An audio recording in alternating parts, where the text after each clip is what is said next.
Hi everybody, let's start with today's lecture. Hold on, where did I keep my pen? Sorry.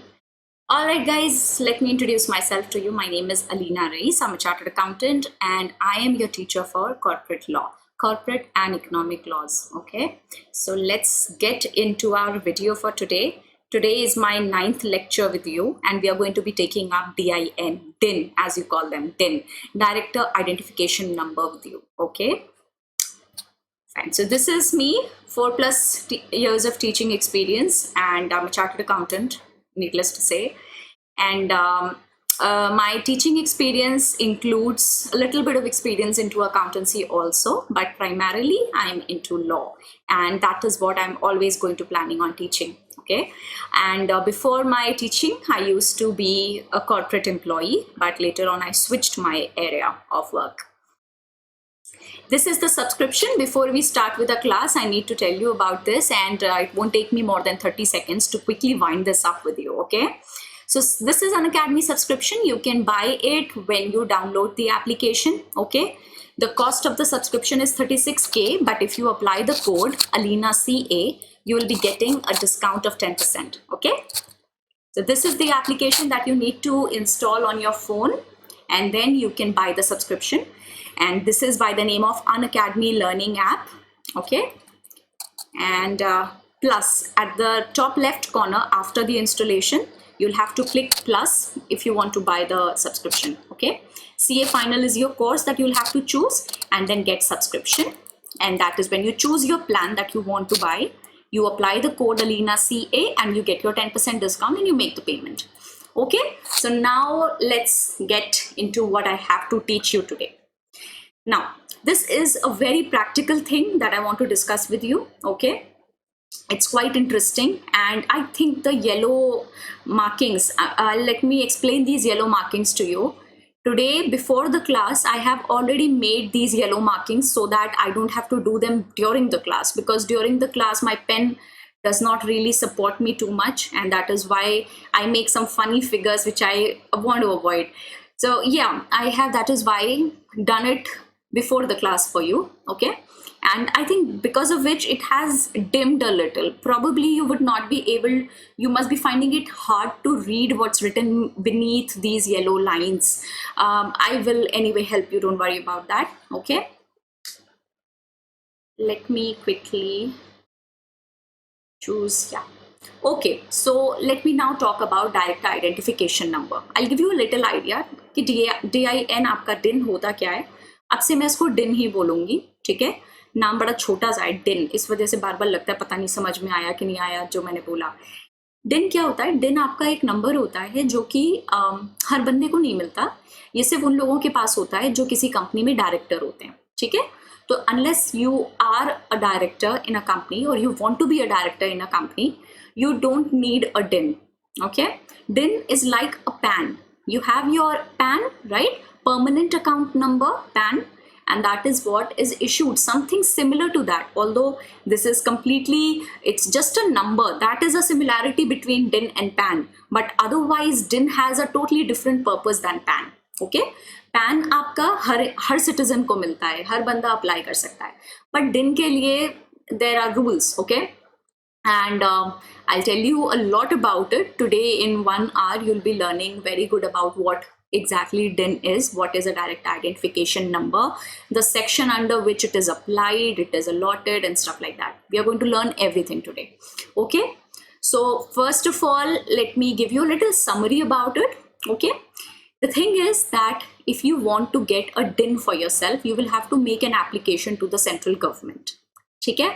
Central government का आपका पूरा का पूरा hold DIN के ऊपर, DIN के जो रूल्स हैं, उनके जो उसके जो लॉ हैं, उसके जो सेक्शंस हैं, ये सारी चीज़ों में आपको दिखेगा सेंट्रल गवर्नमेंट ही इंटरेस्टेड रहेगी, स्टेट गवर्नमेंट का यहाँ पे कोई रोल नहीं है, ओके? अच्छा, अपार्ट फ्रॉम दैट, आज के डेट में MCA ने, what has MCA done? MCA ने आपके जो पावर्स हैं, ओके, जो सेंट्रल गवर्नमेंट के पावर्स हैं और जो फंक्शंस हैं DIN के रिगार्ड में, वो सारे के सारे ट्रांसफर किसके हाथ में कर दिए? रीजनल डायरेक्टर नोएडा के हाथ में, ठीक है? So there is this office of regional director, okay, that is based out of Noida, and now that office takes care of the DIN allotment and everything. Okay, surrender, rejection, allotment, all that stuff is being taken care of by them. Okay, so why do you need this? See, you need this because you don't need to, once you are a director of a company, you are like the person who's running the company, right? You are like a primary person, very much responsible for all the actions of the company, right? So you need to quote your DIN on every document of the company. So whichever document, as a director, if you will sign for a company, you will have to put down your DIN over there. Okay, it's important, and in fact we are going to do a section regarding that today. Okay, so this is the requirement of DIN, so that people can relate with who this person is and why is this person signing, and basically accountability. It generates an accountability of the person. Okay, एक नाम के दो लोग हो सकते हैं. That's possible to have two people. I mean, there are obviously in India you can have thousands of and lakhs of people named similarly, right? But for a DIN, it is unique. Okay, your DIN will only be yours. It cannot be duplicated to any other person. So it is kind of an identification system that has been created by the government for the people who are going to act as directors of various companies. Okay, and it's even more important because director of a company, if you are a director of a company, it does not mean that you're not a director of any other company. So it is even more important in that case, because if you're working as a director for several companies, again, accountability generation and keeping the accountability on one person for all the acts of several companies is important. Okay, so it helps in identification of who is signing the document, who is responsible, basically. Okay, let's quickly get into the yellow parts that I have already colored for you, and I will be using a red pen to help you understand which part of the yellow line I'm talking about right now. So first of all, I'm talking about this one, central government. Sorry about that. DIN is supposed to be allotted by central government to an individual. Okay, इसी के आगे read करना, intending to be appointed as director. Okay, so if you are intending to be appointed as a director, you will have to make your application to central government, and central government will be allotting that DIN to you. Okay, next let's quickly come to the second yellow part that I have for you. It includes the designated partnership identification number. So you remember DPIN, you've done Limited Liability Partnership Act, right? 2008. So Limited LLP Act, let's just simply call it LLP Act. LLP Act used to talk about DPIN, right? Designated Partnership Identification Number. So your DIN is inclusive of DPIN. Okay, if you have a DIN, you don't need a separate DPIN. Your DIN will serve as the DPIN if you want to be a part of the LLP also, of any LLP. Okay, then let's quickly come to the third line over here. Acha, now this one is important. Let me tell you what it is. See, the thing is that MCA has made rules for central government to follow. Okay, and central government abide by those rules. Okay, so one of those rules has stated the fact that central government is going to make an electronic system. ठीक है, एक electronic system बनाना होगा central government को, जिसके through लोग अपना DIN apply कर पाए. ठीक, तो उन्होंने ये बोला अपने रूल्स के अंदर, rule number 9 to be specific, rule number 9 में उन्होंने ये बात करी है MCA ने कि आपको कौन से रूल्स की बात कर रही हूं मैं, कंपनी एक्ट. ये देखो, Companies Appointment and Qualification of Directors Rules 2014. Okay, these are the rules I'm talking about. इसमें रूल नंबर 9 में ये बात लिखी गई है कि सेंट्रल गवर्नमेंट एक इलेक्ट्रॉनिक सिस्टम प्रोवाइड करेगा जिसके थ्रू आपको अप्लाई करना होगा DIN के लिए. ठीक है, तो एक बात मैं आपको बता देती हूँ, DIR 3 बोलते हैं उसको. आई होप आप देख पा रहे हो इसको. DIR 3, I've made a little circle around it, which I don't think is quite serving the purpose it was intending to serve, but anyway, it's all right. Okay, so you have to apply to the central government under DIR 3. Let me write this for you. See, that's why I avoid using a pen. It's quite embarrassing. What's happening? Please, let it be. This is such a disaster. Let it be. Okay? So, you have to just remember, मैं जो बोल रही हूँ ना उसको सुनो, छोड़ो जो लिखा है मैंने उसको. देखो, अगर आपको सेंट्रल गवर्नमेंट के पास एप्लीकेशन भेजनी है तो उसके लिए फॉर्म नंबर DIR-3 होता है. ठीक है? DIR-3 में आप अप्लाई करते हो. ओके. सेकंड आते हैं, पॉइंट नंबर 2 पे आ जाओ. जो लास्ट आपकी येलो लाइन है उसके ऊपर आ जाओ. Central government shall provide an electronic system to facilitate the submission. कहने का मतलब ये है कि ये सारी चीजें अब से इलेक्ट्रॉनिकली होनी पॉसिबल होनी चाहिए. कोई बंदा आपके ऑफिस भाग के नहीं आएगा, आपको चिट्ठियां नहीं लिखेगा. तो kind of making it easy for the public. Okay, so of course it has to be user friendly, otherwise it will be very difficult to apply. Making the rules is easy, application of those rules is very difficult, right? So it's important that you have an electronic system in place. Okay, let's proceed. Application. Now this is application. The name of the application is DIR-3.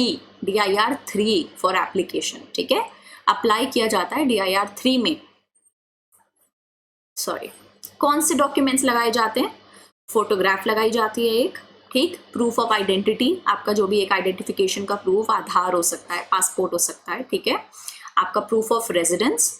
Proof of residence अलग से submit करना होता है जिसमें आपका residence का सारा पूरा अता पता आपका सारा मेंशन्ड होगा उसके अंदर. ठीक है, then you have a specimen signature that you will have to verify. Okay, तो ये 4 चीजें, आपका फोटो, आपका रेजिडेंस का प्रूफ, आपका आइडेंटिटी का प्रूफ और आपका सिग्नेचर, ये 4 चीजें जाती हैं डॉक्यूमेंट्स में जो कि आपको DIR-3 के साथ सबमिट करनी पड़ती है in order to apply for a DIN. Okay, and how is it done? It is done electronically. देखो यहाँ पे मेंशन्ड है ये, it is done electronically. Okay, and who verifies all this?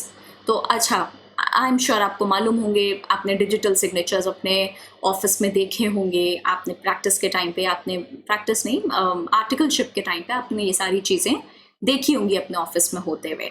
CA का एक डिजिटल सिग्नेचर होता है, DSC जिसे कहते हैं. अभी मेरे बैग में नहीं है वरना मैं आपको दिखा देती. Even I have one. Okay, so it's like a small pen drive. Again, I know most of you already know what I'm talking about. It is only for the people who probably have not seen it. It is like a small pen drive. You insert it in the computer system and your signature, your digital signature pops up. Okay, and then you can use it to sign a document. All right, and it is generally done in the form, documents are generally in the form of a PDF which you sign. Okay, so who has to verify your documents? Everything has to be verified either by a chartered accountant, okay, or a company secretary. Okay, and of course both have to be in practice. I mean, not a CA who does not have a COP. You understand my point, right? Okay, and then read this box that is given under this gray column. So I've already discussed about the chartered accountant thing. I've discussed about the company secretary thing. Okay, and now we are reading the little box that is given here in gray color. Okay, MCA has delegated the powers and functions of the central government to the regional director of Noida. Here it is, regional director of Noida. ठीक है, तो जितने भी ये जो आपके regional director, जो regional director का ऑफिस है नोएडा में, वहां पे जो लोग बैठते हैं वो ये काम संभालते हैं. ठीक है, ठीक है, समझ गए. ओके, आगे बढ़ते हैं. और छोटी मोटी बातें और हैं, जैसे अगर किसी बंदे का सरनेम नहीं है, सरनेम नहीं है तो ऐसे केस में आप क्या करोगे? कुछ नहीं करोगे, आप उसके फादर का या उसके ग्रैंडफादर का सरनेम यूज करोगे. ये देखो यहाँ पे लिखी हुई है ये बात, ये देखो, फादर्स और ग्रैंडफादर्स सरनेम. ठीक है, कई लोग होते हैं ऐसे आजकल कि जिनका सरनेम नहीं होता. This is, I mean, I did not really see it quite often happening earlier, but nowadays it is getting common.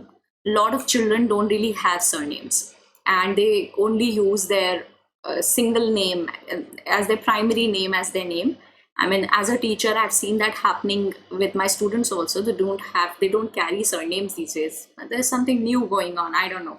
So if that is the case, then in that case you still need to have a surname to apply for a DIN. Okay, then what do? You take your father's name, or you take your grandfather, I mean not your father's name, father's surname or your grandfather's surname, and you place it under your own surname, okay, on the application. Okay, आगे बढ़ते हैं.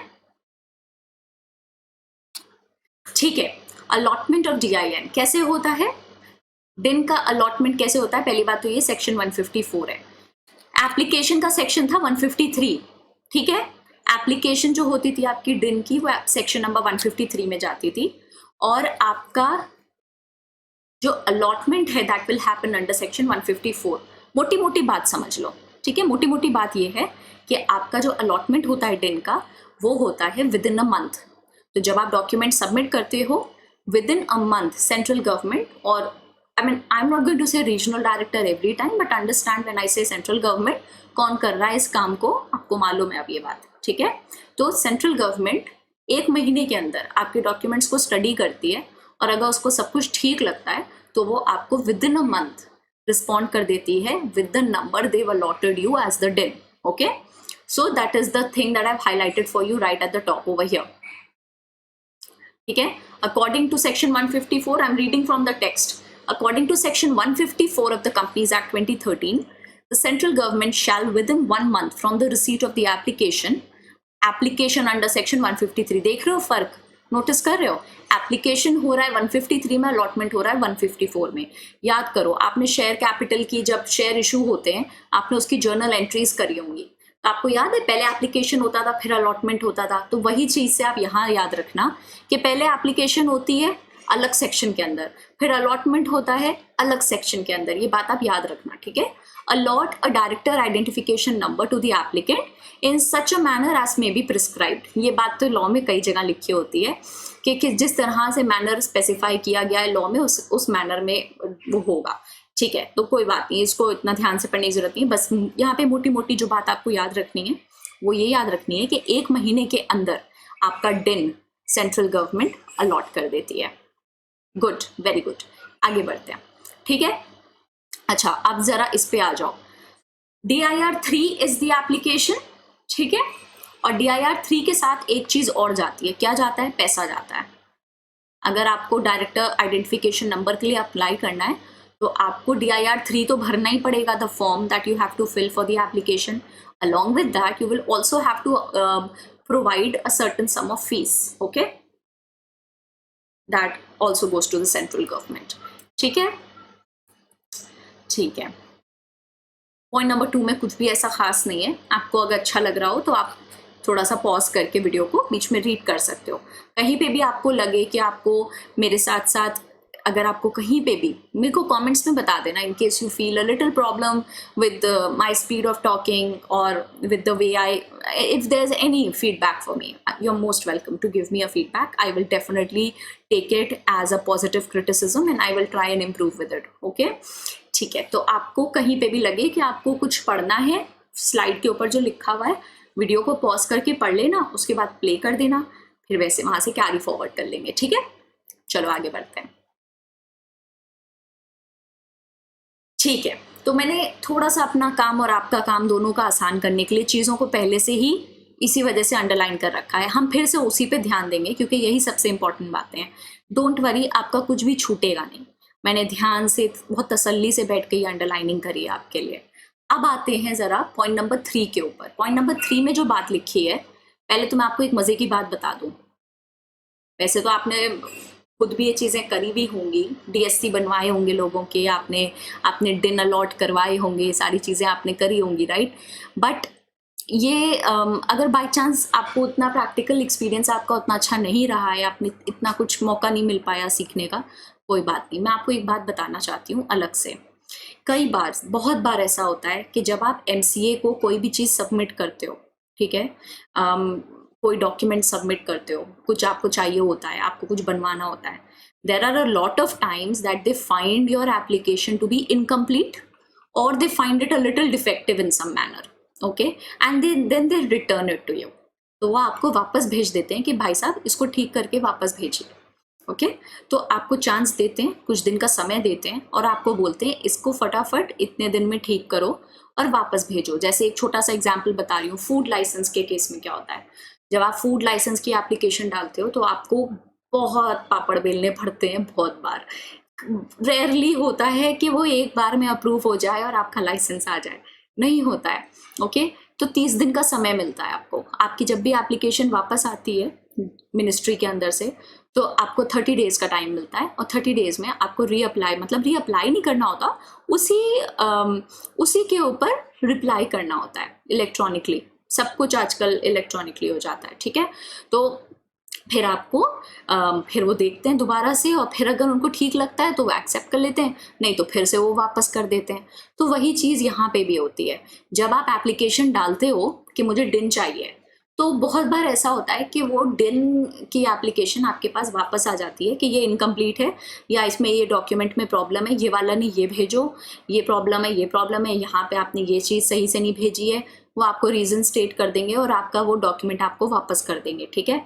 अच्छा, कितने दिन का time मिलेगा? यहाँ 30 दिन का टाइम नहीं मिलता है, यहाँ आपको 15 दिन का टाइम मिलता है, ठीक है। थोड़ी जल्दी में काम चाहिए ना, आपको डायरेक्टर बनना है कहीं का, तो भाई आप भी जल्दी में हो, है ना। तो फिर गवर्नमेंट भी ये बात समझती है, 30 दिन का टाइम नहीं, वो आपको कहते हैं सीधे सीधे 15 दिन का टाइम है तुम्हारे पास, फटाफट इसको अप्लाई करो। और ये जो डेट्स है ना, ये 15 दिन, 20 दिन, 25 दिन, 30 दिन, ये सारी लिमिट्स चेंज होती रहती हैं। जैसे आपकी इसकी भी चेंज हुई थी अभी रिसेंटली, LLP के लिए चेंज हुई थी, ठीक है। LLP के लिए पहले आपका नेम जो था वो ज़्यादा दिन वैलिड रहता था, फिर बाद में उन्होंने वो चेंज कर दिया, अब उसकी वैलिडिटी 2 महीने की रह गई। आपने कोई नेम अलॉट करवाया है अगर अपनी LLP बनाने के लिए, तो अब आपको सिर्फ 2 महीने ही वो वैलिड रहता है, उसके बाद आपको फिर से फीस भर के दोबारा से अलॉट करवाना पड़ता है, ठीक है। तो ये सारी लिमिट्स चेंज होती रहती हैं। जैसे जैसे चेंजेस आते रहते हैं अमेंडमेंट्स के थ्रू, वैसे वैसे हम उनको नए तरीके से पढ़ते रहते हैं, ठीक है। तो चलो, अगर आपकी डॉक्यूमेंट में कमी है, it is incomplete, see I am marking this for you. If it is incomplete, they will, first of all, they will send you an email. Okay, they will send you email and they will tell you to correct it, or to if there's a mistake, correct it. If there's something incomplete, fulfill it. Okay, and then you have to reply within 15 days. Within 15 days you have to reply. Acha, along with that, placing it on the website.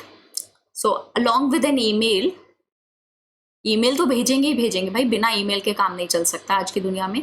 Email भेजेंगे और साथ में अपनी website पे भी उसको वो लिख देते हैं, आप उनकी वेबसाइट से भी देख सकते हो। बट प्रैक्टिकली स्पीकिंग कोई वेबसाइट से जाके पढ़ता नहीं है, लोग अपने ईमेल में ही चेक करते हैं, ठीक है। ओके, आगे बढ़ते हैं। ओके, पॉइंट नंबर 4 पे आ जा, बीच में पॉइंट नंबर 4 पे आ रही हूँ अब मैं, ठीक है। और बाई चांस अगर आपकी एप्लीकेशन रिजेक्ट हो गई तो आपने जो फीस भरी है वो रिफंड नहीं होती है, ओके, और ना ही वो एडजस्ट होती है, ये बात आप याद रखना। Fees neither be refunded nor adjusted, okay, and once you are allotted the DIN, अगर सब कुछ ठीक है, सब कुछ बढ़िया लगा और सेंट्रल गवर्नमेंट मान गई कि हाँ भैया आपकी एप्लीकेशन वैलिड है, आपके डॉक्यूमेंट्स ठीक हैं, सब कुछ बढ़िया है, तो फिर आपको DIN अलॉट हो जाता है और वो वैलिड होता है फॉर अ लाइफ टाइम। आपकी पूरी लाइफ के लिए एक ही DIN आपको मिलेगा, अलग अलग DIN आप इशू नहीं कराओगे, ठीक है।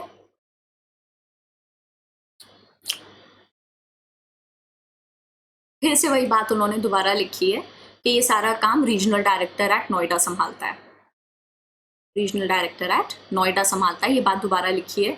हर बार मैं दोबारा बता के आपको बोर नहीं करूंगी, फटाफट आगे बढ़ते हैं, ठीक है। आप जरा मेरे साथ आ जाओ पॉइंट नंबर 8 के ऊपर। देखो सेक्शन 155 क्या कहता है। सेक्शन 155 सिर्फ मैंने टाइटल को ही अंडरलाइन किया, आई मीन हाईलाइट किया, उसका रीजन ये है कि उसके अंदर कुछ और है नहीं, ठीक। तो prohibition to obtain more than 1 DIN, आपका एक अगर DIN आ चुका है, आप दूसरा DIN दोबारा इशू नहीं करा सकते, ठीक है। You can't get a new DIN, आपका वही DIN एप्लीकेबल होगा, आपको वही रखना पड़ेगा, ठीक है। और डायरेक्टर को अपने DIN को इंटीमेट करना होता है। किसको इंटीमेट करना होता है? कंपनी को इंटीमेट करना होता है। डायरेक्टर को कितने दिन का टाइम मिलता है? 1 महीने का टाइम मिलता है। तो जब एक डायरेक्टर को लेट्स से आपका डिन बन के आ गया, एमसीए ने आपका नंबर आपको बता दिया, सेंट्रल गवर्नमेंट से आपको चिट्ठी आ गई, ईमेल आ गया कि हाँ ये है आपका डिन, थैंक यू वेरी मच। तो आप क्या करोगे, अब आपके पास 1 महीने का टाइम है, आप जिस कंपनी के डायरेक्टर या प्रपोज कर रहे हो बनने के लिए, आप उस कंपनी को अपने डिन के बारे में इंटीमेट करोगे, इन्फॉर्म करोगे। पढ़ लेते हैं एक बार क्या लिखा है सेक्शन 156 के अंदर। Section 156 of Companies Act 2013 provides for a director to intimate the DIN. Intimate समझते हो, inform करना, बताना, okay, bringing to their knowledge. Provides for a director to intimate the DIN allotted to him. According to this section, every existing director shall, अब देखो existing director आ गया, within 1 month of the receipt of DIN from the central government, intimate his DIN to the company or all companies wherein he is a director. ठीक है, तो आपको ये inform करना पड़ता है।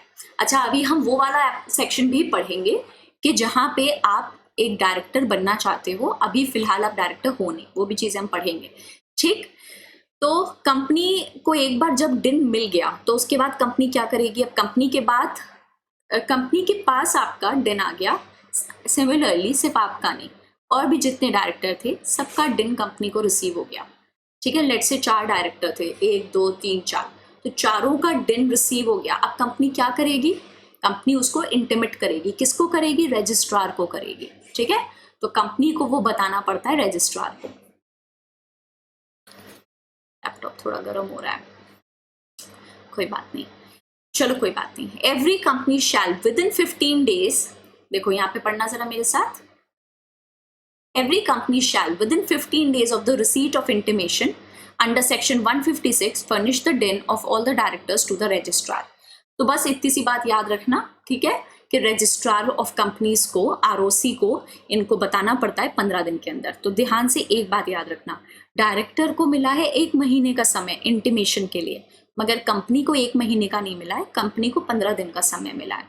देखो सीधी सी बात है, डायरेक्टर सिंगल बंदा है ना, कंपनी अकेली बंदी नहीं होती है, उसके अंदर बहुत सारे लोग काम कर रहे होते हैं, तो इस वजह से उनको टाइम कम मिला है कि आपके पास रिसोर्सेज ज़्यादा हैं, आपको पूरे 1 महीने की ज़रूरत नहीं है, आप 15 दिन के अंदर रजिस्ट्रार को फटाफट अपनी इन्फॉर्मेशन भेजो, जो भी आपको रिसीव हुई है वो आगे पहुँचाओ। ठीक है, so company is going to intimate registrar about the DIN that has been received from a director within 15 days of the receipt of intimation from the director. Okay, and now if the company fails to do that, company भूल गई, नहीं company भूल के आ गई, मतलब कोई negligence का role हो सकता है, कोई और रीज़न हो सकता है, कोई फाउल प्ले हो सकता है, कुछ भी हो सकता है, तो इस केस में आपको क्या होगा, आपको पेनल्टी लगेगी। कितने की पेनल्टी लगेगी, 25,000 रुपये से कम की नहीं हो सकती, तो मतलब या तो 25,000 या उससे ज़्यादा, अप टू 1 लाख रुपीज़। तो 25,000 से 1 लाख रुपए तक का जुर्माना आपके ऊपर लग सकता है। काफ़ी भारी सम है, लोग पंगा लेते नहीं है, जनरली ऐसा कुछ होता है तो फिर ऐसे केस में दे दिया जाता है, लोग बता देते हैं रजिस्ट्रार को, okay, they intimate the registrar at the right time. वैसे भी कंपनीज के अंदर तो हर चीज़ का अलग डिपार्टमेंट होता है, तो ये सारी चीज़ों का भी बहुत ध्यान रखने वाले लोग होते हैं, गलतियां होती नहीं है ज़्यादातर। ठीक है, अच्छा अब एक बार ज़रा मेरे साथ आ जाओ DIR 3B और DIR 3C के ऊपर। देखो, डायरेक्टर जो इन्फॉर्म करता है ना, डायरेक्टर जो इन्फॉर्म करता है कंपनी को, वो करता है DIR 3B में। ओके, एक बार जरा रीड करना मेरे साथ। Every director functioning as a director in one or more companies, okay, who has not yet intimated his DIN to such company, shall within 1 month of the receipt of DIN from the central government intimate his DIN to the company or all companies wherein he is a director as per form 3B. तो 3B में वो company को बताएगा और 3C में company registrar को बताती है। दिखाती हूँ, ये देखो, तो फॉर्म 3C जो है वो कंपनी का फॉर्म होता है, मतलब कंपनी का फॉर्म नहीं होता, कंपनी को यूज करना होता है, और इसको रजिस्ट्रार को इन्फॉर्म करना होता है फॉर्म 3C के अंदर 15 दिन के अंदर। ठीक है,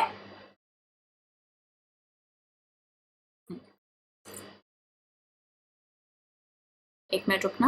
हाँ, कुछ नहीं, आगे देख रही थी। ऑब्लिगेशन टू इंडिकेट द डिन, भाई यही चीज के बारे में मैं बात कर रही थी कि जब आप डायरेक्टर हो और आपको डिन इंडिकेट करना है, ठीक है, तो आपका क्या लॉ है? लॉ सिंपल सा ये है, in the capacity of a director आप जब भी कोई डॉक्यूमेंट या कोई रिटर्न को साइन करोगे या कोई इंफॉर्मेशन को साइन करोगे, आपकी अथॉरिटी, आपके ऊपर पाबंदी है, आपको अपना डिन वहां पे मेंशन करना पड़ेगा।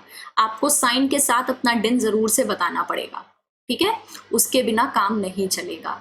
सो एक बार रीड कर लेते हैं सेक्शन, ये सेक्शन 158 मेरे साथ आप रीड करिए एट द टॉप।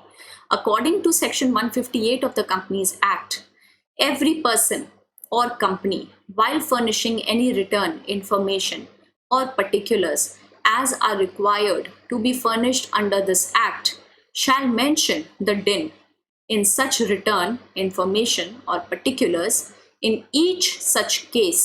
ठीक है? ओके, क्लियर है। पनिशमेंट ऑफ कॉन्ट्रवेंशन, अगर आपने कॉन्ट्रवीन किया किसी भी सेक्शन को, ठीक, तो क्या पनिशमेंट होगी? पनिशमेंट ये होगी कि आपको कुछ नहीं है, आगे पढ़ लेते हैं हम, कंपनी की तो पहले ही पढ़ चुके हैं, ये देखो, इंटीमेट नहीं किया तो 25,000 से 1 लाख के अंदर, ठीक है।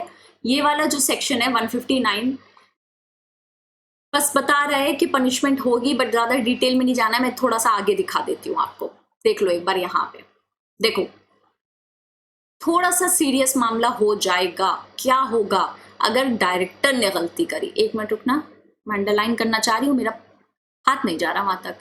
इफ एनी इंडिविजुअल और डायरेक्टर, देखो ठीक है, तो वो जो आपने 25,000 से 1 लाख वाली पढ़ी थी वो तो कंपनी की हो गई। अब जरा डायरेक्टर के ऊपर आ जाओ।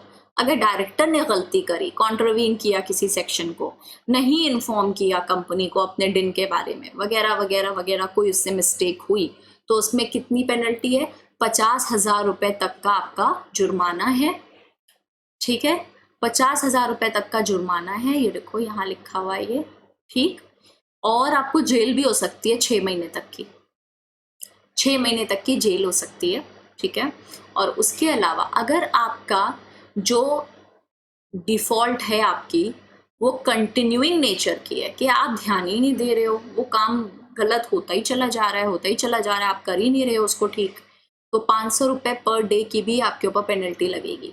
आपने जीएसटी के अंदर ऐसी पेनल्टीज देखी होंगी, so many rupees for every day, right, अगर आपकी रिटर्न वगैरह लेट होती है, राइट, तो वही चीज यहाँ पे भी है, ठीक। अगर कंटिन्यूइंग नेचर की आपकी फॉल्ट है तो इस केस में 500 रुपीज पर डे का जुर्माना आपके ऊपर जुड़ता जाएगा, ठीक है। आते हैं कैंसिलेशन और सरेंडर के ऊपर, ठीक है। कैंसिलेशन और सरेंडर में क्या बात लिखी हुई है? सिंपल सी बात लिखी हुई है, देखो कुछ चीजें ऐसी हो सकती हैं जो गलत चली जाएं, आपको मालूम है, when something can go right it can also go wrong, right? So if later on after allotting the DIN to you the government finds out something wrong about your application, okay, they find out that your DIN was allotted for you to do some foul play with somebody, to deceive somebody, okay, your intent of getting a DIN was not right, in that case your DIN can be deactivated, okay. Then there is also a possibility of surrendering the DIN. If you don't want to continue as a director and you want to resign from all your duties and you want to go to Himalayas, then in that case you can surrender your DIN also, okay. Because देखो सीधी सी बात है, practically सोच के देखो, अगर मेरे पास DIN है but अब मुझे उस DIN से कोई मतलब नहीं है, मुझे कोई काम करना नहीं है as a director any more, तो मैं उसको ऑब्वियसली मैं उसको सरेंडर करना चाहूंगी, क्योंकि ये चीजें थोड़ी सी ना, पहली बात तो ये कि भाई रिस्पॉन्सिबिलिटी वाली चीज है, अगर आपको इस्तेमाल नहीं है तो there is always a good chance कि आप उसको सरेंडर कर दोगे तो आपके लिए बेटर है, ठीक है। आपकी रिस्पॉन्सिबिलिटी खत्म हो गई, उसका मिसयूज का चांस खत्म हो जाता है, जब वो चीज एग्जिस्ट नहीं करेगी तो वो मिसयूज नहीं हो पाएगी। तो ये सारे रीजन से it is best to surrender the DIN if you don't want to use it any further, if you don't want to continue as a director anymore, okay. So there are several reasons because of which a DIN can be cancelled, it can be deactivated or it can be surrendered, okay. एक बार पढ़ लेते हैं, ठीक है, क्या लिखा हुआ है। तो अगेन रीजनल डायरेक्टर नोएडा के पास ही डॉक्यूमेंट सबमिट करने होंगे, ओके, कि भाई कुछ गड़बड़ है, कुछ फाउल प्ले है, जरा डॉक्यूमेंट्स इस बंदे के चेक करो, क्या ये सब कुछ ठीक है? अगर ठीक है तो कोई बात नहीं, अदरवाइज आप इनके डिन को डीएक्टिवेट करो। ठीक है, तो कैसे होगा? पॉइंट ए पे आ जाओ जरा मेरे साथ। पॉइंट ए कहता है कि अगर डिन डुप्लीकेट फाइंड किए गए बाय चांस, कुछ देखो पॉसिबिलिटी तो होती है ना, इतनी बड़ी पॉपुलेशन है देश की, कहीं ना कहीं इस तरह की चीजें होती होंगी जो समझ में आना मुश्किल है कैसे हो गई, राइट? कि भाई एक बंदे के 2 आधार नंबर कैसे बन गए, राइट? सोचने में मुश्किल है कि भाई कैसे पॉसिबल है ना? मगर लॉ बना के चलता है उसकी पॉसिबिलिटी कि भैया अगर ऐसा हो गया तो कैसा होगा। सीधी सी बात है, अगर बाई चांस एक बंदे के 2 डिन हैं तो फिर वो दोनों मर्ज कर दिए जाते हैं। 2 डिन अलाउड नहीं है, सिंगल डिन ही अलाउड है। आपको सिंगल डिन के साथ ही काम करना होता है। तो that means if it is duplicated it will be merged. Point B पे आ जाओ। ठीक है, अगर आपके डॉक्यूमेंट्स जो आपने सबमिट किए थे डिन अलॉटमेंट के लिए, they are not legally valid, ठीक है, या फिर उसके अंदर there was an intent to deceive any person, ठीक है, तो अगर आपने फ्रॉडुलेंट टर्म्स पे कोई डिन बनवाने की कोशिश करी या आपने गलत डॉक्यूमेंट सबमिट करे, ऐसा कोई काम किया है आपने, ठीक है, तो इन सारे केसेस में क्या होगा? गलत चली गई, 1 मिनट रुकना, क्या कर दिया मैंने, होल्ड ऑन, मैंने शायद गलत पेज चूज कर लिया। हाँ जी, वापस आ जाते हैं। ओके, तो उनका डिन कैंसिल भी हो सकता है, डीएक्टिवेट भी हो सकता है।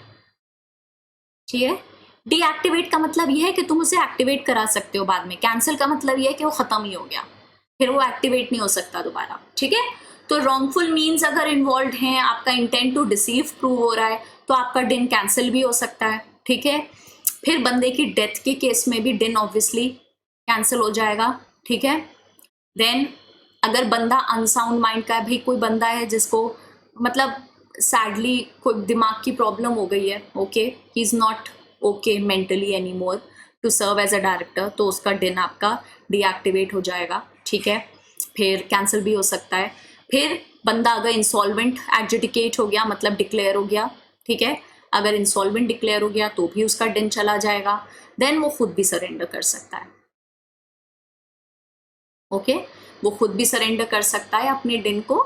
एंड ये सारे केसेस हैं, कौन कौन सी एक बार रिवाइज कर लेते हैं। डुप्लीकेट का केस हो गया, डिसीविंग का, ठीक है, रॉन्ग डॉक्यूमेंट्स का केस हो गया, डेथ का केस हो गया, अनसाउंड माइंड का केस हो गया, इंसॉल्वेंसी का केस हो गया, सरेंडर का केस हो गया। टोटल हो गए हमारे 7 केसेस। तो 7 केसेस ऐसे में आपका क्या होगा? कुछ नहीं होगा, 3 जो चीजें हमने डिस्कस करी हैं, या तो कैंसिलेशन या डीएक्टिवेशन या सरेंडर, इनमें से 3 में से कुछ भी हो सकता है। ठीक है, आगे बढ़ते हैं। Intimation of changes in particulars specified in डिन। भाई तुम्हारे जो पर्टिकुलर्स तुमने गवर्नमेंट को सबमिट करे थे डिन अलॉटमेंट के लिए, उन पर्टिकुलर्स के अंदर कोई चेंज आ गया है, तो आप ऐसे चेंजेस को इंटीमेट करते हो DIR 6 में। देखो, intimate such changes to the central government within a period of 30 days। अब देखो 1 मंथ और 30 डेज को अलग अलग पढ़ा जाता है, दोनों सेम चीजें नहीं है। 1 महीने के अंदर तो 31 दिन भी कभी कभी आते हैं, ठीक, तो बात 1 मंथ की नहीं है, 30 डेज की है। ओके, 30 डेज के अंदर आपको DIR 6 में, DIR 6 आप इंटरनेट से डाउनलोड करो और सेंट्रल गवर्नमेंट को उठा के इन्फॉर्म कर दो अपने पर्टिकुलर्स के डिफरेंस के बारे में, जो भी चेंज आया उसके अंदर। ठीक है, और आपको उसको इलेक्ट्रॉनिकली वेरीफाई भी कराना होगा। तो एक बात, वैसे आपको ये बात पता होगी, फिर भी मैं बता देती हूँ, जब भी आप MCA के पोर्टल पे कोई भी चीज़ों को सबमिट करते हो, डॉक्यूमेंट्स को सबमिट करते हो, फॉर्म को सबमिट करते हो, चाहे वो स्पाइस हो, चाहे वो कोई भी फॉर्म हो, ठीक है, आपको उसको पहले एक वेरीफाई करवाना होता है किसी प्रैक्टिसिंग चार्टर्ड अकाउंटेंट से, मोस्ट ऑफ द टाइम्स, ठीक है, या फिर कंपनी सेक्रेटरी के पास भी राइट होता है। तो मैंने चार्टर्ड अकाउंटेंट हाईलाइट किया हुआ है क्योंकि आपके केस में ज़्यादा रेलेवेंट है। ठीक है, प्रैक्टिसिंग चार्टर्ड अकाउंटेंट के पास जाओगे, आप उसको डिजिटली साइन करवाओगे। कितना टाइम लगेगा?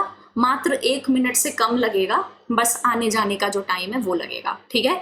और वो भी करने की ज़रूरत नहीं है, आजकल तो आपको पता ही है, हर बंदा जो बिजनेस में इन्वॉल्व होता है उसका एक सीए पहले से बना हुआ होता है, वो सीए ही सारा काम उसकी तरफ से कर देता है, ठीक है। तो आप कुछ नहीं करोगे, आप अपने सीए को फ़ोन करोगे, वो उठाएगा, आपके डॉक्यूमेंट्स में आपके लिए DIR 6 भरेगा और उसको डिजिटली साइन करेगा और अपलोड मार देगा और आप उसको फीस पे कर दोगे, ठीक है। आगे बढ़ते हैं। और फिर सेंट्रल गवर्नमेंट अगर सेटिस्फाइड होगी तो वो चेंजेस को एक्सेप्ट कर लेगी, ठीक। फिर डिन सेल, अगर उसने एक्सेप्ट कर लिया तो क्या होगा, तो सेंट्रल गवर्नमेंट ने एक बार एक्सेप्ट कर लिया चेंजेस को, तो डिन सेल जो होता है, जो मिनिस्ट्री का एक डिपार्टमेंट होता है, मतलब मिनिस्ट्री का जो DIN को हैंडल करने वाला डिपार्टमेंट होता है, वो कंसर्न्ड रजिस्ट्रार को इन्फॉर्म कर देगा अबाउट योर चेंजेस, ठीक है। तो डिन जो है वो सीधे सीधे रजिस्ट्रार को इन्फॉर्म कर देगा। उसके अलावा क्या करना होता है, कंपनी को, अब तुमने सेंट्रल गवर्नमेंट को इन्फॉर्म कर दिया 30 डेज के अंदर, ठीक। उसके बाद तुमको 15 दिन के अंदर कंपनी को भी इन्फॉर्म करना है, ठीक है। So what ever changes you have made, I mean you have now in your particulars, you will have to inform those changes to your company and to every other company जिसमें आप director हो within 15 days of the change। तो जब भी change आपके particulars में आया उसके 15 दिन के अंदर आप इन्फॉर्म करोगे अपनी कंपनी को भी, कंपनीज को भी, कि आपके पर्टिकुलर्स में चेंज आया है।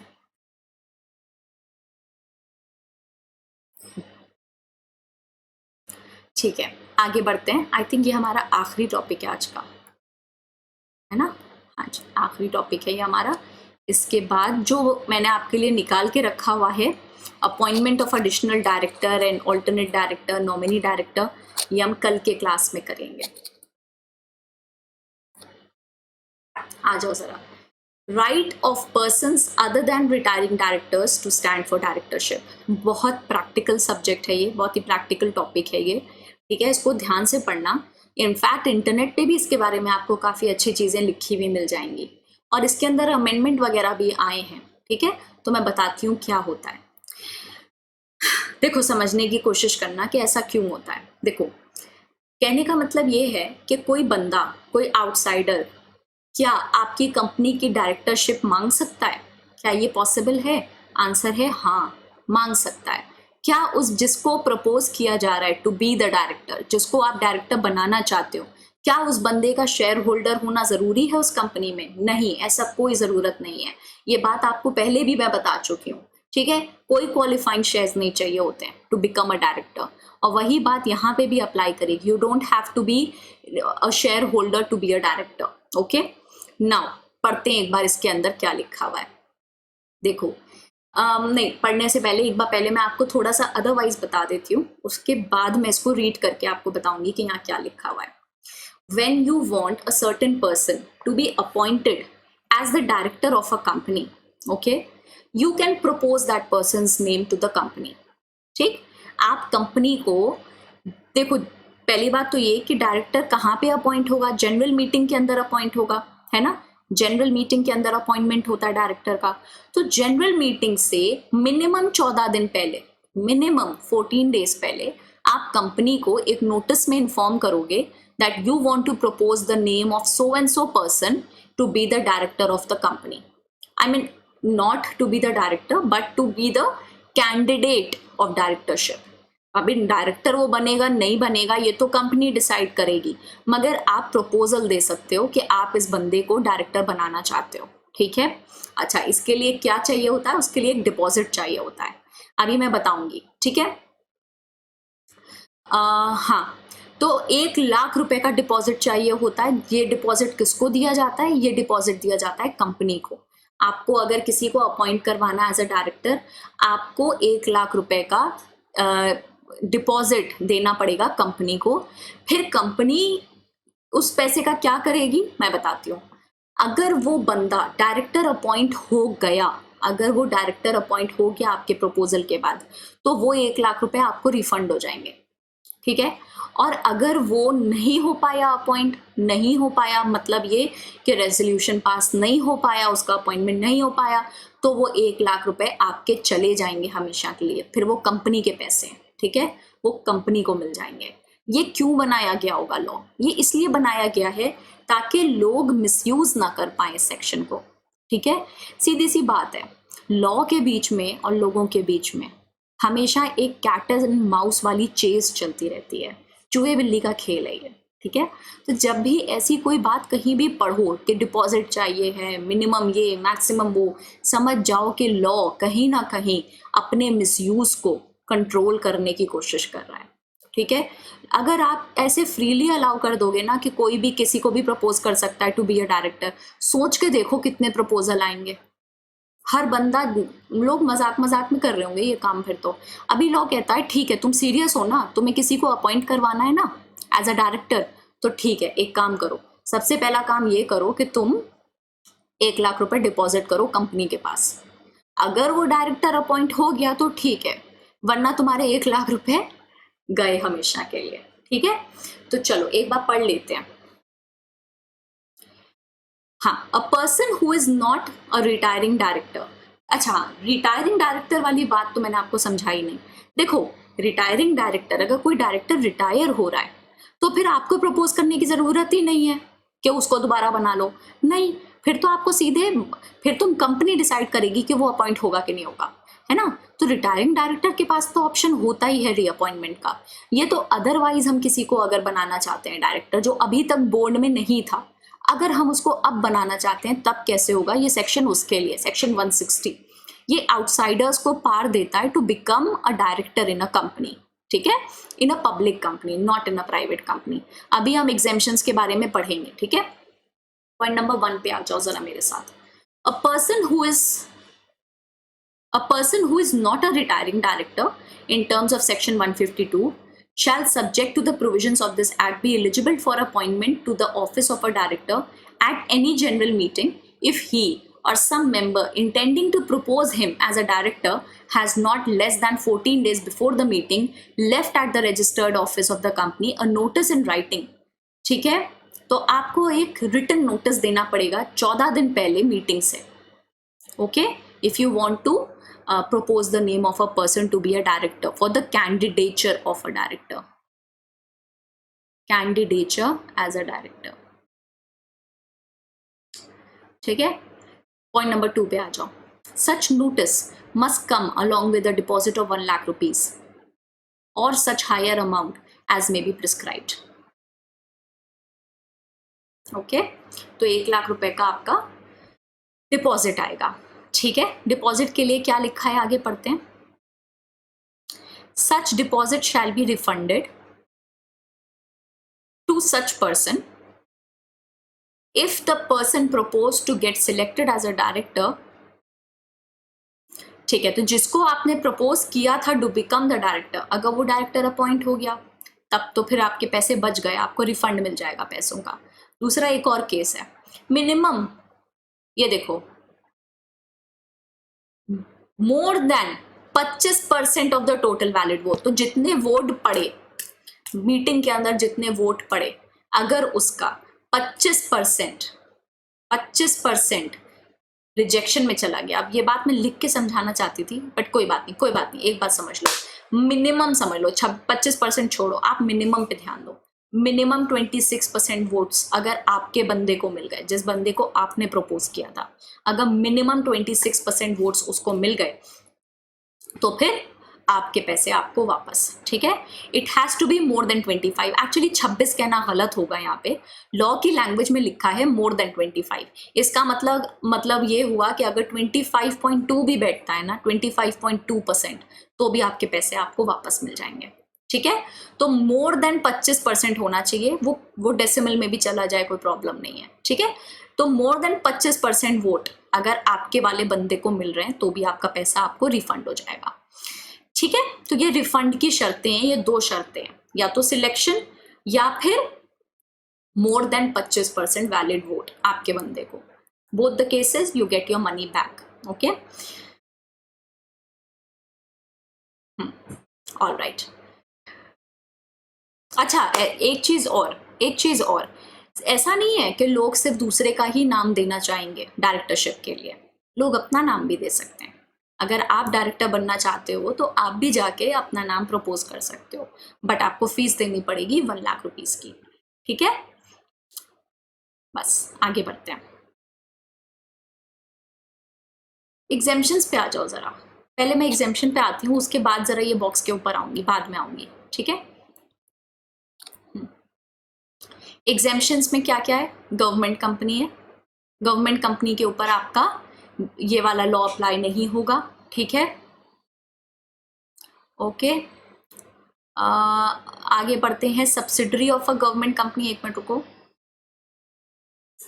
पेन नहीं चल रहा मेरा, होल्ड ऑन।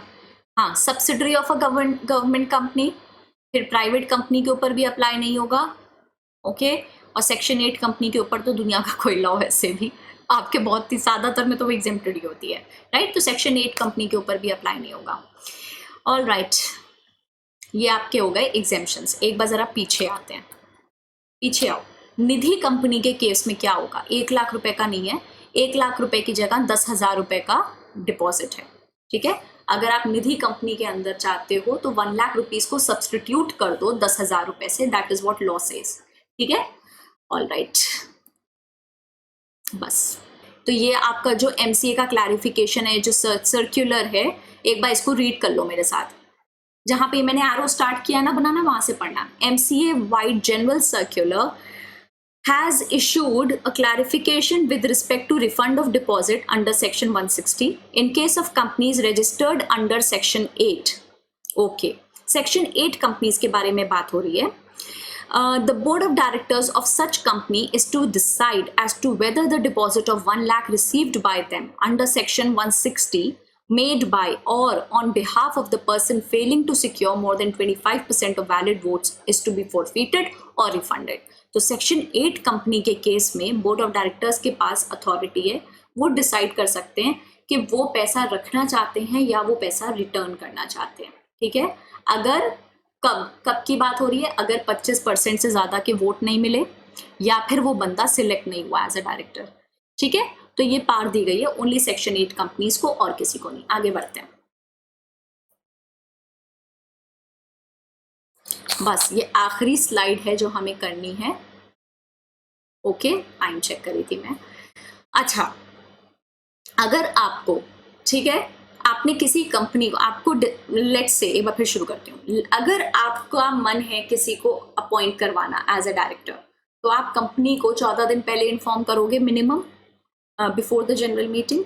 ठीक है, फिर कंपनी को पता चल गया तो कंपनी को भी बोला जाता है कि 7 दिन से पहले तुम भी इन्फॉर्म करोगे, किसको? मेंबर्स को इन्फॉर्म करोगे about the new candidature that has come up. ठीक है, एक बार पढ़ो मेरे साथ। The company shall at least 7 days before the general meeting inform its members of the candidature of the person। जिसका नाम सामने आया है, एटलीस्ट 7 दिन पहले वो भी मेंबर्स को बताएगी बिफोर द जनरल मीटिंग कि इसका नाम सामने आया है, फॉर हिम और her to become the director of the company. Okay, तो या तो कंपनी को इंडिविजुअल नोटिस देने पड़ेंगे लोगों को, ठीक है, या फिर, अच्छा न्यूज़पेपर वाली बात बाद में बताऊंगी आपको, या तो इंडिविजुअल नोटिस देने होंगे along with publishing it on the website. ठीक है, हाउएवर इंडिविजुअल नोटिस की जरूरत नहीं पड़ेगी। देखो हाउएवर लिखा हुआ है यहाँ पे। इंडिविजुअल नोटिस की जरूरत कब नहीं पड़ेगी?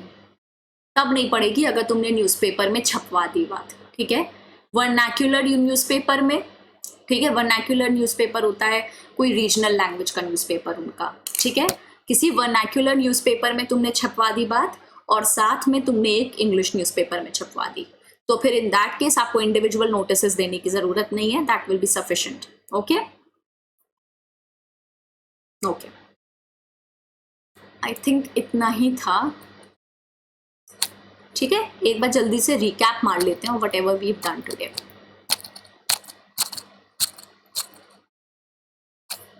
हाँ जी, तो हमने आज क्या क्या पढ़ा? हमने आज पढ़ा एप्लीकेशन फॉर अलॉटमेंट ऑफ डिन। ठीक है, सेक्शन 153। सेक्शन 153 के अंदर आपकी एप्लीकेशन जाती है अलॉटमेंट ऑफ डिन के लिए। किसको जाती है? सेंट्रल गवर्नमेंट को जाती है। ठीक है, डीपिन आपका डिन के अंदर इंक्लूडेड होता है। ठीक, अगर आपके पास डिन है तो आपको डीपिन अलग से इशू कराने की जरूरत नहीं है। ओके, उसके अलावा कौन सा फॉर्म जाता है, DIR-3 होता है जिसके अंदर एप्लीकेशन जाती है टू द सेंट्रल गवर्नमेंट। ठीक, कौन से डॉक्यूमेंट जाते हैं, photograph, proof of residence, proof of identity and a signature. कौन इसको ई वेरीफाई करता है, practicing chartered accountant, practicing company secretary. ठीक, सेंट्रल गवर्नमेंट की सारी पार in case of allotment of a DIN किसको दी गई है, रीजनल डायरेक्टर ऑफ नोएडा को दी गई है। ठीक, आपका सरनेम अगर नहीं है, जो डायरेक्टर को डिन चाहिए है, अगर वो सरनेम यूज नहीं करता है तो उसके फादर या उसके ग्रैंडफादर के सरनेम को हम यूज कर लेंगे। ठीक है, अच्छा, उसके बाद सेक्शन 154 कहता है कि एक महीने के अंदर क्या करना होगा आपको, पढ़ना जरा एक बार मेरे साथ, form number DIR-3 along with fees, एक महीने के अंदर आपको अलॉट हो जाएगा डिन, सेंट्रल गवर्नमेंट दे देगी। ठीक, मगर इसके लिए क्या कंडीशन है, DIR-3 के साथ आपने फीस सबमिट कर दी हो ऑनलाइन मोड में। ठीक है, फिर एक महीना लगता है सेंट्रल गवर्नमेंट को चेक करने के लिए आपके डॉक्यूमेंट्स वगैरह, अकेले आप ही थोड़ी अप्लाई कर रहे होते हो, बहुत सारे लोग हो सकते हैं, तो एक महीने का टाइम सेंट्रल गवर्नमेंट को मिला है to process all the applications. Okay, ठीक, अगर आपकी एप्लीकेशन इनकम्प्लीट है तो वो एप्लीकेशन रिटर्न करी जाती है। ठीक, आपको डॉक्यूमेंट्स वगैरह को ठीक से फिर से करके और फिर रीसबमिट करना होता है, 15 दिन का टाइम होता है। ठीक, ये कहाँ पे रिटर्न होती है, ईमेल पे आपको नोटिस आता है, उसके अलावा वेबसाइट पे भी पब्लिश हो जाती है, किसकी, गवर्नमेंट की। ठीक, उसके अलावा आपने, अगर आपका एप्लीकेशन रिजेक्ट हो गया है तो ना तो आपको रिफंड मिलेगा आपकी फीस का और ना कोई एडजस्टमेंट होगा फ्यूचर की किसी एप्लीकेशन के अंदर। ठीक, वो बात याद रखना। फिर आपका एक ही दिन होता है जो वैलिड होता है for the entire life time, एक से ज्यादा दिन किसी के पास नहीं हो सकता। ठीक, और एक बार आपको डिन रिसीव हो गया तो एक महीने के अंदर डायरेक्टर को कंपनी को इंटीमेट करना पड़ता है। ठीक, कौन से फॉर्म के अंदर, DIR-3B के अंदर। ठीक, DIR-3B में अपना डिन कंपनी को वो इन्फॉर्म कर देता है। फिर DIR-3C के अंदर बॉटम पे लिखा है, देखो, DIR-3C के अंदर कंपनी इन्फॉर्म करती है रजिस्ट्रार को, ठीक है, about the DIN that a director has received. ठीक, और 15 दिन का टाइम मिलता है कंपनी को to make that application, I mean not you can't call it application, intimation. ठीक है, इंटीमेशन का टाइम मिलता है 15 दिन का। ठीक है, अगर कंपनी ने गलती कर दी कि वो नहीं कर पाई ये काम with in the prescribe time limit, तो 25,000 से लेके 1 लाख रुपए तक की पेनल्टी है। हर रिटर्न, हर इंफॉर्मेशन अब से जो भी डायरेक्टर साइन करेगा वो दिन भी साथ में मेंशन करेगा। ठीक है, हाँ, पनिशमेंट की बात करनी है।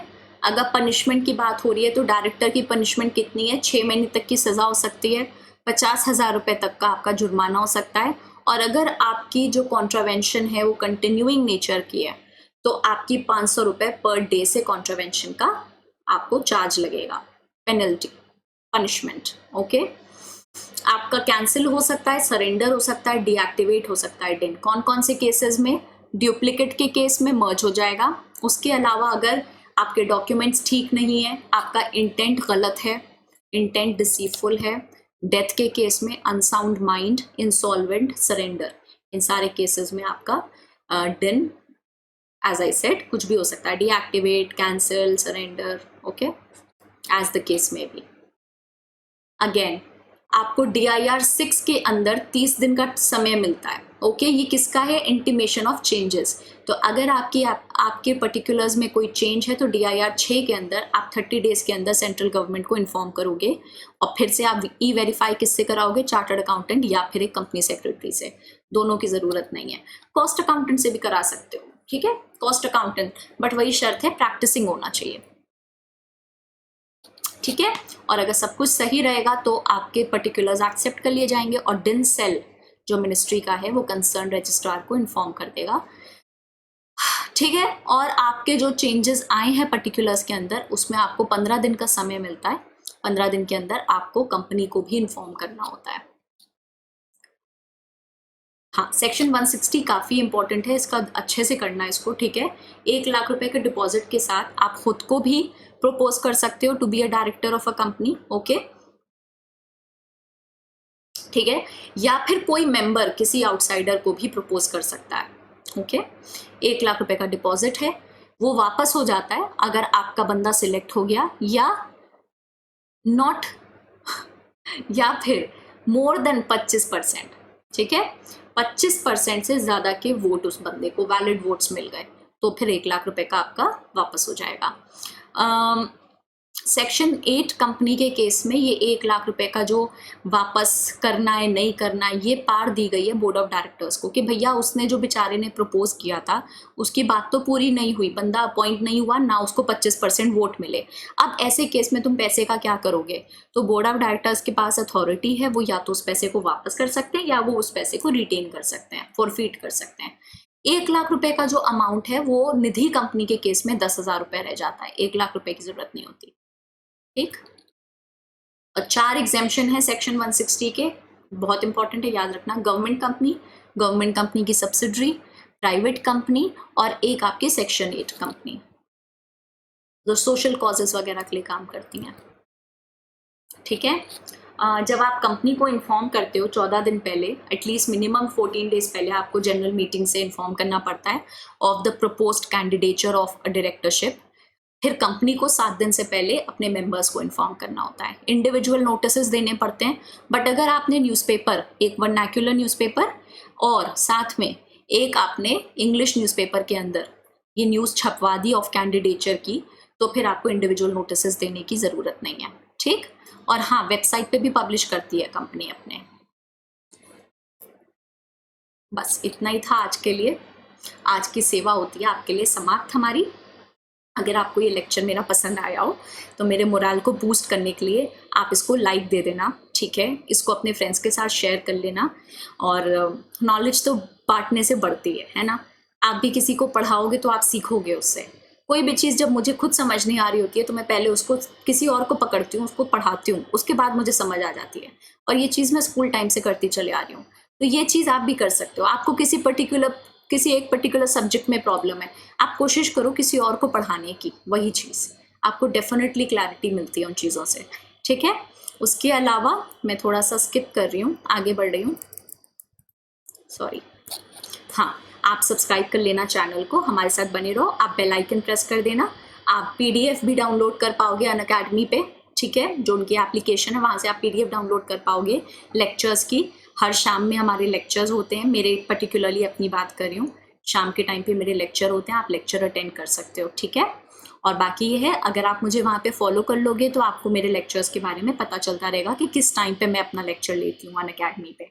ठीक है, बहुत ही फ्रीक्वेंटली क्लासेस होते हैं, मिनिमम वीक के 5 तो होते ही होते हैं, तो आप मेरे साथ वहाँ पे भी जुड़ जाओ। बहुत अच्छे से आपका पूरा सब्जेक्ट रिवाइज भी हो जाएगा, और अगर अभी तक किया नहीं है तो फर्स्ट टाइम के लिए भी बहुत अच्छा है वो। ठीक है, ये मेरा कोड है सब्सक्रिप्शन बाय करने के लिए, Alina CA। But along with the subscription आपके वहाँ पे स्पेशल क्लासेस भी होते हैं जो एब्सोल्युटली फ्री होते हैं, तो आप उनका एडवांटेज भी उठा सकते हो। ठीक है, बस इतना ही था आज के लिए। I hope you enjoyed the lecture. I'm really hopeful that you will give it a like. Thank you very much. I'll see you again. Bye.